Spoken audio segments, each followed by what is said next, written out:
everyone, how are you doing? This is MD Tech here with another quick tutorial. In today's tutorial, I'm going to show you guys how to go about adding a follow button on Facebook. So followers can see your posts, reels, and other stories in your feed. And by default, people that are following you are friends. However, if you want to set that up to being public or another privacy setting, in today's tutorial, I'm going to show you guys how to set that up.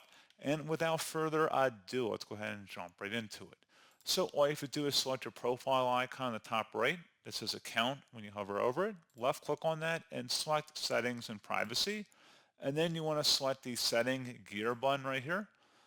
On the left side, scroll down underneath where it says audience and visibility. Select followers and public content.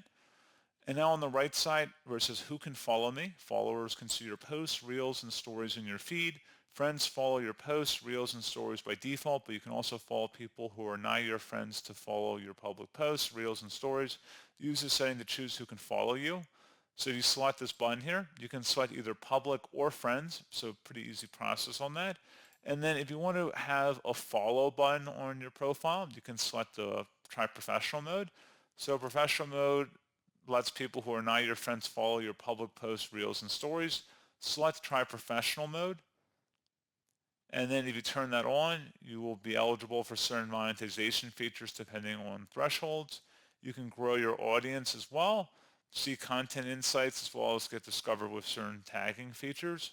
So just something to keep in mind. So pretty straightforward process on that, guys. There's certain monetary implications here as well, but you can look into the professional mode further if that's what you want to be interested in with Facebook. But pretty straightforward process, guys. And as always, thank you for watching. I do hope I was able to help you out, and I do look forward to catching you all in the next tutorial. Goodbye.